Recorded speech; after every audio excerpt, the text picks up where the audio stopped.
Tottenham Hotspur fans? How we doing? Wynnie here. I am your entertainment for this evening in the shape of a match reaction. So match reactions are a bit strange in the Tottenham world at the moment. We're either getting thumped 6-1, we're coming back from 3-0 down to then concede another goal in a matter of seconds to lose the game. But today it's a much more simple match reaction. So if you watched the pod this afternoon, which hopefully you did, you would have seen mine, Luke's, H and Dave's score predictions. Now, neither of us predicted a 1-0 win, especially I don't think any of us predicted a clean sheet because that doesn't happen at Tottenham Hotspur. I think I predicted 5-4, but I was just going on the strength of our defence being crap, basically. But yeah, so a 1-0 win at home to Crystal Palace. I'll take it. I'll certainly take it at this time of the season.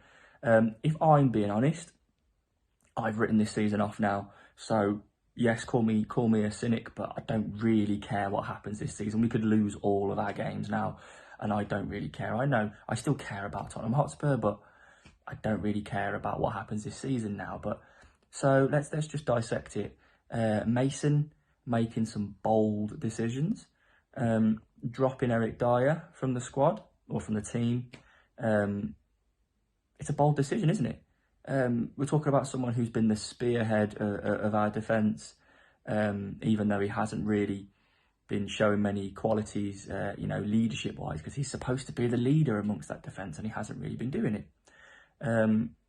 So yeah, dropping him, it's a logical solution. And we look at Conte and Mourinho; they both love Dyer, but I don't really recall many times of them dropping him. So, fair play to Mason. He's got the balls to go in there and go, Eric, I'm not playing you today.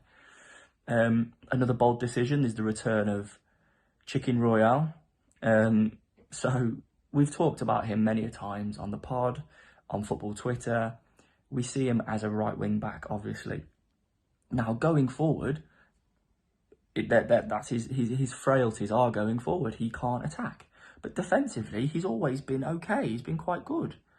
So, square pegs and round holes and however you want to look at it, he's not really a right wing back for us, is he? So I've seen a couple of cries on Twitter calling for him to fill that right centre-back role in the absence of Eric Dyer. And that's exactly what we got today. And do you know what?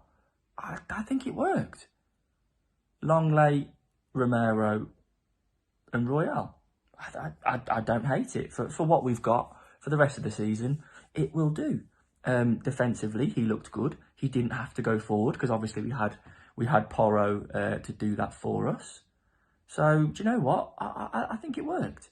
So the first half, it was let's be honest, it was naff, wasn't it? It was boring. There was nothing really to recall. I know we hit the bar from a corner. We had a couple of corners into the box.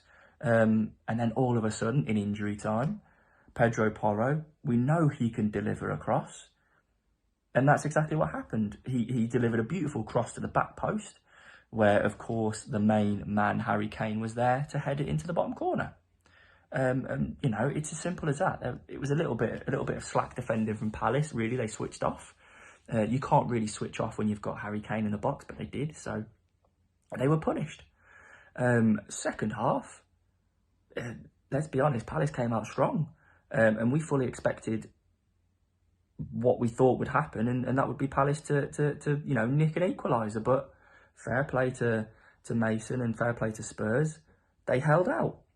I don't really recall a great amount of chances again. It was a game of very few clear-cut chances, but we took the one that mattered. So, look, again, like I've said, I reiterate, I don't really care about the rest of this season, but obviously I still want us to win. So when we do win, it's great, and we pull off little performances like that. I don't hate it. Like we said on the pod, there's a massive rebuild to happen this season. We know going forward, which we've shown today in glimpses, that it works. We just need to sort out the defence. So if we can plug that gap with the defence we've got now, that's great. I mean, I can't even recall who we've got next, but, we move, we do what we do, and we just pick up as many points as we can along the way. So don't forget to check out next week. The pod changes to Sunday at 7 p.m. So do not forget to check that out. And hopefully we'll be getting a couple of guests on there, maybe some big names, maybe not. We'll see what we can do. We'll see what we can deliver to you guys. But until then, come on, you Spurs.